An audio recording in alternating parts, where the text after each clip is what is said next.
A warm welcome to Anuradha Vedic Astrology. Today we are going to talk about wealth from one of the most unhappening houses. Whenever we get the 8th house in conversation, people are very afraid, skeptic about it. But we forget that the 8th house is a money giving house. All your unearned wealth, as we call it, and your inheritances come from the 8th house. Well, there are financial losses, debts also that one can see from the 8th house. So which is it that you are going to get is something that we need to know. First, we need to ascertain the sign that the 8th house falls in. Why so? So that we can ascertain if the 8th lord is a malefic or a benefic. A malefic will tend to make you work hard for that unearned wealth. A benefic is most likely to give you without much ado. One point.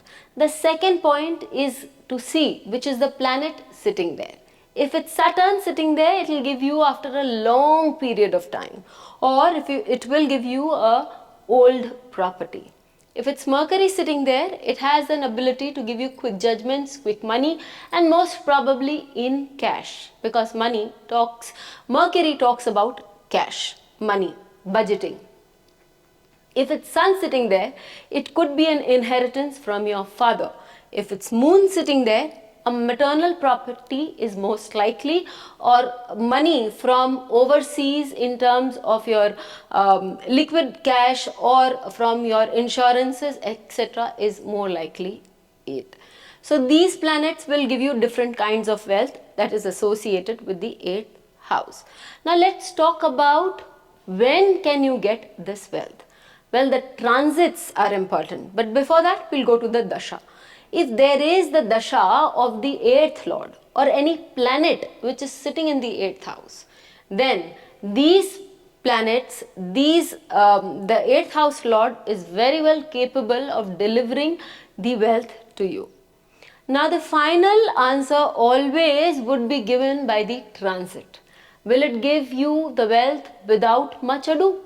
It can. If it's Jupiter or Venus which is transiting over the 8th house or is aspecting the 8th house, will it be problematic in gaining that wealth? Will the case that one is facing for this unearned money, for this inheritance going on for a long period of time, will it continue for a long period of time? It can. If it's Saturn or Rahu for that matter, moving over there. Why so? Rahu can cause cheating, Rahu can cause a lot of misunderstanding, and Saturn has the propensity to do or give anything after a long wait. What about Mars? Mars will make you fight for that wealth time and time again before it delivers. So the 8th house, which is the house of wealth, unearned money or unearned losses, gives wealth in many different forms, but it gives wealth at the time of its dasha, antardasha, that is the lord of the house or the house or the planets placed there. What more, in classical texts also written, the planets aspecting the 8th house also have the ability to deliver that wealth to you. The transit is most important, because if it's the transit of a good planet, it comes easily. If it's a transit of a malefic, then one might just lose wealth, or the wealth might take a long time to come your way, or you may not get the desired amount or the amount that you think is rightfully yours. Do write in, do let us know how you found this video, and we'll get back to you with another one soon. Please hit the bell icon for fresh updates.